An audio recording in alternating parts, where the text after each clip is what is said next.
কিছুমানে কয় 32 কোটি টকাৰ আমব্ৰেলা ছাতি সাপ্লাইৰ পইচা পাব লগা আছে কোনোবা কয় 25 কোটি টকাৰ মই খুঁটা সাপ্লাই কৰিছিলোঁ কোনোবা আহি প্লাই কয় যে মই 42 crore মানে 42 crore পইচাৰ মানে টকাৰ মানে মই আঠুৱা সাপ্লাই দিছিলোঁ তেনেকুৱা প্ৰায় 389 crore মানে আগৰ সিডি ফান্ডৰ লাইবিলিটিজ আছে তো সেইবিলাক আমাৰ চৰকাৰ চলোৱা যথেষ্ট অসুবিধা কৰিছে আদাৰৱাইজ এই বছৰত আমি খুব ব্যালেন্স ভাৱে কামবিলাক কৰিছো আপোনালোকে দেখিবলৈ পাব বহুতখিনি স্কুল মেৰামতি হৈছে বহুতখিনি ৰাস্তা বনাবলৈ পাৰিছো মই অসমৰ মুখ্যমন্ত্ৰী ডক্টৰ হিমন্ত বিশ্ব শৰ্মা ডাঙৰীয়াক ধন্যবাদ জনাইছো আমাৰ চৰকাৰ গঠন কৰাৰ পিছত আমাৰ ফাইনেন্সিয়ালি বহুত বেয়া অৱস্থা আছিল কিন্তু তেখেতে আমাক ডাইৰেক্ট এটা গুডউইল মিছন দি প্লাই প্ৰায় 500তকৈ অধিক কিলোমিটাৰ ৰাস্তা নিৰ্মাণ কৰাত আমাক সহায় কৰিছে আৰু এতিয়াও আমাৰ বড়োলেণ্ড অঞ্চলত এটা ডাঙৰ ইনফ্ৰাষ্ট্ৰাকচাৰ গেপ আছে এই আমাৰ বাজেটত আমি চেষ্টা কৰিছো যে এইখিনি যিমানখিনি আমি পাৰো এবাৰ নিৰ্মাণ কৰাৰ কাৰণে বিশেষভাৱে আমাৰ এই 17 বছৰীয়া যেটো কাউন্সিল এই 17-18 বছৰীয়া কাউন্সিলত ইয়াত কোনো ইএমৰ কাৰণে এটাও হোষ্টেল নাই বা ৰেসিডেন্স নাই এমসিএলএ সকলৰ কাৰণে হোষ্টেল নাই বা ৰেসিডেন্স নাই কোনো অফিচাৰ বিলাকৰ কাৰণে ৰেসিডেন্স নাই ইয়াত কোকৰাঝাৰত ভাল গেষ্ট হাউস এটা নাই কোনো এটা ডিস্ট্ৰিক্টত ভাল অডিটৰিয়াম নাই কোনো এটা সাব ডিভিজনত ভাল অডিটৰিয়াম নাই মানে ইনফ্ৰাষ্ট্ৰাকচাৰ গেপটো মানে হিউজ গেপ আছে বহুতখিনি দলং বনাব লগা আছে ৰাস্তা বনাব লগা আছে পৰ্বতজৰা সাব ডিভিজনটো ওৰ্স কন্ডিশনত আছে মানে ৰোড কানেক্টিভিটিত সো বহুতখিনি গেপ আমাৰ মাজত আছে এটো আমি পুৰা কৰিবলৈ আমাৰ তাত যিখিনি এসঅপিডিৰ পইচা আহিব আৰু ৰেভিনিউৰ যিখিনি পইচা আহিব এটো আমি গেপ পুৰা কৰিবলৈ চেষ্টা কৰিছো ইয়াৰ বাহিৰে আমি লাইভলিহুডটো বেছি গুৰুত্ব দিছো আমাৰ সকলো department agriculture department industry department seed department education department WPT department এই সাপ্লাই টাপ্লাই বিলাক বন্ধ কৰি ম্যাক্সিমাম লাইভলিহুড জেনাৰেশনৰ কাৰণে কাম কৰিবলৈ আমি সিদ্ধান্ত লোৱা হৈছে মই আশা কৰিছো এই 2022-23 বছৰত আমি বহুতখিনি কাম কৰিব পাৰিম আগৰ সময়ত আপোনালোকে দেখিছে এটা ফ্যামিলিক এখন কম্বল দিয়ে মানে 100 টকা এইবাৰ আমি অনসংঠাই বিথাংকি কৰিছো আৰু জ্ঞান সৰং বিথাংকি কৰিছো যত নেকি দুখীয়া পৰিয়ালক আমি ডাইৰেক্ট 5000 টকা দিয়াৰ কাৰণে ইতিমধ্যে আমাৰ স্কিমটো আৰম্ভ হৈছে বহুতে দি দিলে আৰু ছাত্ৰ ছাত্ৰী সকলক আমি 5000 কৰি দুখীয়া ছাত্ৰ ছাত্ৰীক ডাইৰেক্টলি মানে ফাইনান্সিয়াল বেনিফিট বা টকা আমি তেখেত সকলক সাপোৰ্ট কৰিছো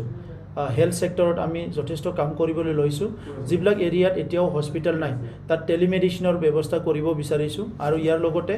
40টা সমষ্টিত হেলথ এটিএম আমি ইনষ্টৰে কমপ্লিট হ'ব আৰু বাহিৰত যিবিলাক গেষ্ট হাউস এই গেষ্ট হাউস বিলাক যেটো আগৰ যেটো নীতি আছিল এই নীতি বিলাক প্ৰপাৰলি নোহোৱাৰ কাৰণে এই গেষ্ট হাউস বিলাক মেইনটেইন কৰাটো খুব অসুবিধা হৈছে তাত কোনো ৰেভিনিউ জেনাৰেট নহয় কোনোবা এটা গেষ্ট হাউসত যদি ৰেভিনিউটো আমি 10 লাখ পাওঁ তাত আমি বছৰত 1.5 কোটি টকা খৰচ কৰিব লাগে কোনোবা এটা গেষ্ট হাউসত যদি আমি বছৰত 20 লাখ টকা ৰেভিনিউ পাওঁ তাত আমি 2.5 কোটি টকা খৰচ কৰি আছো গতিকে এই গেষ্ট হাউস বিলাক আমাৰ পাৰপজটো সাৰ্ভ কৰা নাই আৰু বিশেষকৈ বেংগলোৰ আৰু চেন্নাই এই দুটা অঞ্চলত গেষ্ট হাউসটো খুব প্ৰয়োজন আছে কাৰণ তাত আমাৰ ওয়াৰ্কিং ক্লাছৰ মানুহ বিলাক যায় ট্ৰিটমেন্টৰ কাৰণে যায় ষ্টুডেন্ট যায় তো সেই কাৰণে এই বছৰ আমি বেংগলোৰ আৰু চেন্নাইটো অলপ গুৰুত্ব দিব বিচাৰিছো আৰু মহাৰাষ্ট্ৰটো ইতিমধ্যে মুম্বাই আৰু পুনেত আমি মহাৰাষ্ট্ৰ গভৰ্ণমেণ্টৰ পৰা অলপমান ল্যান্ড বিচাৰিছো মাটি বিচাৰিছো যদি পাই গলে আমি এই বছৰে কিছুমান প্ৰজেক্ট এইবিলাকটো আৰম্ভ কৰিম বুলি আশা কৰিছো স্যাৰ আমি বহুখিনি ইম্পৰ্টেন্ট কথা ডিসকাস হৈছে বিশেষকৈ আমাৰ 2022 আৰু 23 চনৰ যেটো বাজেট এটো আমাৰ পাস কৰা হৈছে আৰু এইবাৰ আমাৰ বাজেটটো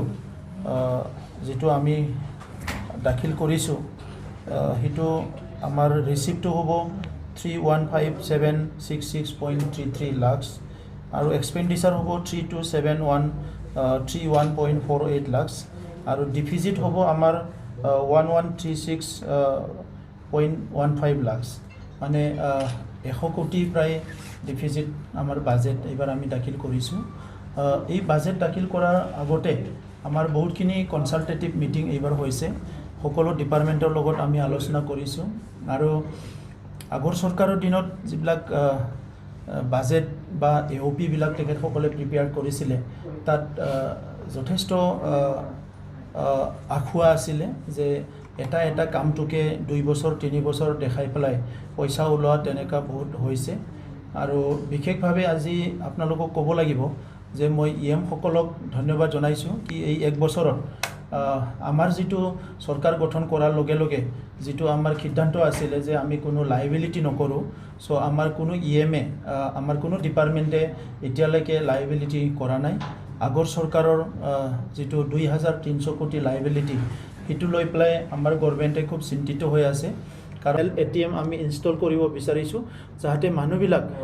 MRI কৰা কি কয় ব্লাড টেষ্ট কৰাৰ নামত বিভিন্ন টেষ্ট কৰাৰ নামত বহুত পইচা দিব লগা হয় এইটো ফ্ৰী অফ কষ্ট তেখেতসকলে নিজৰ টেষ্টবিলাক কৰিব পৰা যায় শিক্ষাৰ ক্ষেত্ৰত আমি বিশেষভাৱে টিচাৰ ট্ৰেইনিংটো আমি গুৰুত্ব সহকাৰে লৈছোঁ আৰু ইয়াৰ বাহিৰে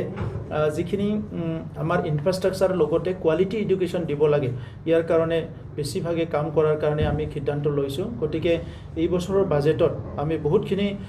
নতুন কাম কৰাৰ কাৰণে হাতত লৈছোঁ আৰু আশা কৰিছোঁ যে এই বছৰত আমি এই কামবিলাক সম্পূৰ্ণ কৰিব পাৰিম এইটো লৈ পেলাই আমি এই বছৰ বহুতখিনি জাগাত এভেকশ্যন কৰাৰ কাৰণে বা যিখিনি এনক্ৰ'চ হৈছে সেইখিনি ৰুট কৰাৰ কাৰণে কিছুমান ব্যৱস্থা ল'বলৈ গৈ আছোঁ আৰু মানুহবিলাকক ৰিলোকেট কৰাৰো আমি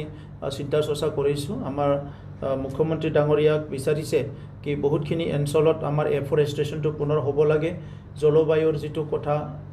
ক্লাইমেট চেঞ্জ গ্ল'বেল ৱাৰ্মিঙৰ কথা যিটো চলি আছে সেইটো লৈ পেলাই আমিও চিন্তিত আৰু সেইকাৰণে এইবাৰ আমি প্ৰায় 1400 ফেমিলিক ৰিলোকেট কৰি এটা বেলেগ প্লেছত এটা মডেল ভিলেজ বনাই তাত ল'বলৈ গৈ আছোঁ আৰু সেই অঞ্চলখিনি পূৰা এফৰেষ্টেশ্যন কৰা হ'ব মেইন এলিফেণ্ট কনফ্লিক্টটো নজৰ ৰাখি ফৰেষ্ট কোৱালিটি ডেভেলপমেণ্টৰ কাৰণে আমাৰ যিখিনি পইচা আছে সেই পইচাৰ দ্বাৰা আমি কাম কৰিবলৈ গৈ আছোঁ যাতে এলিফেণ্টবিলাকে খাদ্য বিচাৰি বাহিৰত আহিব লগা নহয় সকলো বস্তু ভিতৰত পালে তেখেতসকলে মানুহৰ ঘৰ ভাঙিবলৈ নাহিব আমাৰ এনেকুৱা লাগিছে তো সেইকাৰণে ইয়াৰ কাৰণে আমি কাম কৰিবলৈ লৈছোঁ আৰু এই বছৰ মেচিভ যিটো আছে প্লেণ্টেশ্যন হ'ব বহুত এৰিয়াত ইয়াৰ কাৰণে অলৰেডি আমি প্ৰিপাৰেশ্যন কৰিছোঁ আৰু 4টাকৈ নাৰ্চাৰী ফৰেষ্ট ডিপাৰ্টমেণ্টে ইতিমধ্যে আৰম্ভ কৰিছে এই নাৰ্চাৰীত বহুতখিনি চিপলিংবিলাক ডেভেলপ কৰা হ'ব আৰু সেইবিলাক ফৰেষ্টত মানে যিবিলাক আমাৰ ছ'চিয়েল ফৰেষ্টেই হওক বা ৰিজাৰ্ভ ফৰেষ্টো হওক ইয়াত প্লেণ্টেশ্যনবিলাক কৰা হ'ব out of 7 star guest house like high quality qualified সেইটো মানে আমাৰ কোকৰাঝাৰৰ কাৰণে কোৱা হৈছে যে কোকৰাঝাৰত আজি চিফ মিনিষ্টাৰ আহিলে প্ৰাইম মিনিষ্টাৰ আহিলে বা কোনোবা হোম মিনিষ্টাৰ আহি যদি ৰেষ্ট ল'ব লাগে বা কোনোবা এজন কেন্দ্ৰীয় মন্ত্ৰী আহিব লাগে ইয়াত থাকিবলৈ জেগা নাই ইয়াৰ কাৰণে বহুতখিনি প্ৰগ্ৰাম আমি কেঞ্চেল কৰিব লগা হৈছে তো সেইকাৰণে এই বছৰ আমি আৰম্ভ কৰিব বিচাৰিছোঁ আৰু আশা কৰিছোঁ অহা 8 মাহৰ ভিতৰত সেইটো কমপ্লিট হ'ব আমি যিটো কনচালটেণ্ট গ্ৰুপৰ লগত কথা পাতি আছোঁ যে কোকৰাঝাৰত এটা মানে ডাঙৰ এটা গেষ্ট হাউচ ভাল এটা গেষ্ট হাউচ নিৰ্মাণ কৰা হ'ব আৰু ইয়াৰ লগতে প্ৰত্যেকটো জিলাত আমাৰ তৰফৰ পৰা 300 মানুহ মানে বহি পেলাই মিটিং কৰিব পৰা 5খন অডিটৰিয়াম আমি নিৰ্মাণ কৰিবলৈ গৈ আছোঁ সেইটো এই বছৰে কমপ্লিট